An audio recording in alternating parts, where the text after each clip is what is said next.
small town, there was a cute golden puppy named Jo. She lived in an alley and was a special puppy because she could hear what people were thinking. Every day, people walked by the alley. Jo could hear their thoughts. Like when Thompson hoped her husband would like her new bread. Or when Timmy wished for a new friend to play with. One cold day, a kind man named Roberts found Jo. He looked into her eyes and thought, "Is this the friend I've been looking for?" Jo wagged her tail, and he picked her up, laughing. Roberts and Jo became the best of friends. He talked to her a lot, and she loved listening. Because Jo had a big secret, she could hear what he was thinking. Of course, after a few days with Roberts, Jo learned a lot about him.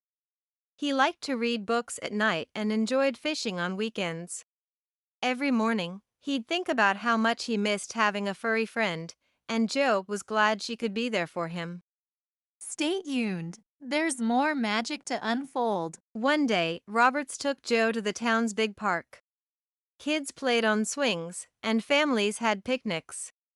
As Jo walked around, she heard so many thoughts. A little girl named Lucy was looking around, thinking, "Where did I leave my toy bear?" Jo saw the bear behind a tree and barked to get Lucy's attention. Lucy ran over, found her bear, and hugged Jo. "Thank you, Jo," she said. On another day, they went to the town market. Davis, the fruit seller, was thinking about how her apples weren't selling. Jo had an idea. She stood near the apple stall and barked happily, making people come over to see her. And guess what? They ended up buying apples too. Mrs. Davis smiled at Jo and gave her a juicy apple as a thank you. Life with Roberts was full of fun and surprises. Jo helped so many people in the town without them even knowing. And Roberts? He was just happy to have a loving and special friend like Jo by his side. Every evening, they would sit by the fireplace. Roberts would think about how lucky he was, and Jo would wag her tail, happy to be with her best friend. Hold on to your seats. It's about to get wild. Roberts had lived in the small town all his life. He was known by many as the kind-hearted gentleman with a soft spot for animals. But not many knew about the sadness he carried in his heart. Years ago, Roberts had a family. A beautiful wife named Clara and a young son named Jamie. They lived in a bigger house with a huge backyard, where Jamie would play with their old dog, Rusty. Laughter and joy filled their home. But one rainy night, a storm hit the town. Clara and Jamie were coming back from a visit to Clara's parents when their car skidded on the wet road. The next morning, the town mourned the loss of the joyful mother and her bright-eyed son. Heartbroken, Roberts sold their home and moved to a smaller house, closer to the heart of the town. Rusty, growing old and feeble, passed away a year after the accident. The loneliness felt even deeper. Roberts filled his days with work and reading. He volunteered at the local library, sharing stories with kids, hoping to hear the echoes of Jamie's laughter in their giggles. The attic became storage for memories he couldn't face, filled with Jamie's toys, Clara's books, and old family photographs. People in town tried to support him. Thompson, the baker, would often send him fresh bread, and young Timmy always waved, trying to bring a smile to the man's face. Finding Jo was a turning point for Roberts. Her joy, playfulness, and special gift brought life back into his home. He started opening up more, reminiscing about his family with Jo, sharing memories he had locked away. Jo, with her ability to understand human thoughts, was the perfect listener. Each day with Jo was a step towards healing. While the pain of the past never truly left, with Jo's presence, Roberts found moments of joy and reasons to smile again. Who's on the team? Let's see where this journey takes us. One morning, as the sun peeked through the curtains and Roberts prepared breakfast, Jo noticed something unusual. A tiny squeak echoed from a small hole near the kitchen baseboard. Curious, she padded over and peeked down. Two little eyes looked back at her. Oh no, the tiny mouse thought, the big dog has found me. But Jo, with her special gift, simply thought, hello, little one. Don't be scared. The mouse, surprised, responded, you can hear me? Jo nodded, yes, I can. My name is Jo. What's yours? The mouse hesitated, then replied, I'm Pip. I live in the walls, but I sometimes come out to find food. Over the next few days, Jo and Pip began to form an unlikely friendship. While Roberts was at work, the two would play games. Jo would gently roll a small ball, and Pip would push it back with all his might. They'd share stories, with Jo telling Pip about the people she met and Pip sharing tales of his adventures within the house's walls. One day, while playing in the attic, Pip stumbled upon an old toy car of Jamie's. He thought it was the perfect size for him. With Jo's help, they turned it into a little vehicle for Pip, allowing him to zoom around the house faster than ever before. Roberts soon noticed the lively antics of the duo. Watching Jo and Pip play brought a warm smile to his face. It seems Jo has made a new friend, he chuckled. The bond between Jo and Pip grew stronger each day. Pip would share stories of his family, how he'd been separated during a move, and how he ended up in Robert's house. Jo would comfort him, and Pip found solace in her company. Together, the trio, Roberts, Jo, and Pip, formed a unique and loving family. They reminded the town that even in the face of sadness and loneliness, new bonds can form, filling hearts with joy and love once more. Things are not always as they seem. One evening, as the golden hue of the setting sun painted the room, Jo lay on her favorite rug, looking thoughtful. Pip, sensing her friend's distress, scurried over. What's bothering you, Jo? Pip thought, looking up at the golden retriever with concern. Jo sighed, I don't get it, Pip. I can hear what humans think, understand their joys, fears, and dreams. But they can't understand me. It feels lonely sometimes. Pip nodded, I've noticed that too. Humans have big hearts, but they seem to miss what's right in front of them. Jo continued, Roberts is so kind, and I wish I could tell him how much I appreciate him. But all I can do is wag my tail or bark.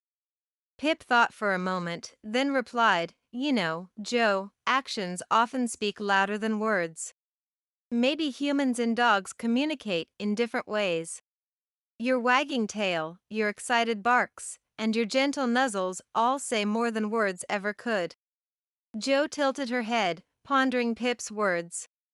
But what if I want to share more complex thoughts or feelings? Pip smiled, then you find a way. Maybe you can't talk to Roberts with words, but you can show him. Remember when you led Lucy to her lost bear? Or helped Davis sell her apples? Actions, Jo. That's your language. Jo looked at Pip, her eyes glistening with gratitude. Thank you, Pip. You always know how to make me feel better. Pip gave a soft chuckle, that's what friends are for. And besides, you always have me to talk to. The two friends lay together, comforted by each other's presence. While Jo couldn't communicate with humans in the way she wished, she knew she had a true friend in Pip, and together, they'd find ways to bridge the gaps of understanding. Tell us your favorite moments so far. One brisk morning, Jo and Pip were playing in the garden, chasing leaves and basking in the sun's warmth. But as they ventured closer to the street, an unexpected loud honk startled them. Before Jo could react, a speeding car zoomed by. Pip had been closer to the road. The car didn't hit him directly, but the near miss threw him to the side, injuring his little legs. Jo rushed over, panic flooding her. Pip. Pip, she thought frantically. Pip, in pain but still conscious, responded weakly, I can't move my legs, Jo. Jo quickly barked, alerting Roberts who was inside the house. He hurried out and immediately realized what had happened. Carefully, he picked up the tiny mouse and rushed to the local vet. The vet examined Pip's legs. They're not broken, but they're severely bruised. He'll need some time to heal and might need some help moving around for a while. Roberts nodded, relief washing over him. Thank you, doctor. Over the next few weeks, Jo never left Pip's side. She'd gently nudge food toward him and often lay next to him, providing warmth and comfort. Roberts even fashioned a tiny sling, allowing Pip to rest on Jo's back as she walked around, ensuring the mouse wasn't left out of any activity. The bond between Jo and Pip grew even stronger during this time. Jo's guilt over not protecting Pip was evident, but Pip constantly reassured her. Accidents happen, Jo. You've been my rock through all of this. As days turned into weeks, Pip started showing signs of recovery. With Jo's unwavering support and Robert's care, Pip began taking small steps. Every night, as the house settled into silence, Jo would lay by the window, gazing at the spot where the accident happened. The weight of guilt pressed heavily on her heart. She'd replay the scene in her mind, wishing she could have done something, anything, to prevent it. Pip, even with his progress, sensed Jo's distress. You can't keep blaming yourself, he thought gently one evening. Jo's ears drooped. If only humans could understand me. If only they knew what was happening, maybe they would have slowed down, or I could have warned you better. Pip sighed, Jo, we can't change the past. And you can't blame all humans for one person's mistake. But Jo's pain went deeper than just the accident. I hear them, Pip. Their joys, sorrows, secrets. But they can't hear me. And it hurts. It feels so lonely. Pip tried to find the right words. Your gift is unique, Jo. It's both a blessing and a challenge. But you can't let one accident make you resentful of every human. Days turned into weeks, and the weight of Jo's feelings started to show. She'd be less playful, often lost in thought. Roberts noticed and worried about her. He'd sit by her, patting her gently, wishing he could understand what was going through her mind. Every story has two sides. Are you prepared to hear the other? One day, a young girl from the neighborhood named Sarah stopped by. She had heard about the accident and had a special gift for Pip, a tiny, handmade wheelchair to help him move around better. Jo watched as Sarah fitted Pip into it. Pip's joy was evident as he zoomed around with newfound freedom. Seeing this, something shifted in Jo. She realized that for every thoughtless action, there were countless acts of kindness. Not all humans were the same. That evening, as Jo and Pip sat together, she whispered her thoughts to him. Maybe I've been too harsh. Maybe I need to focus on the good and not just the bad. Pip, with a twinkle in his eye, responded, It's a start, Jo.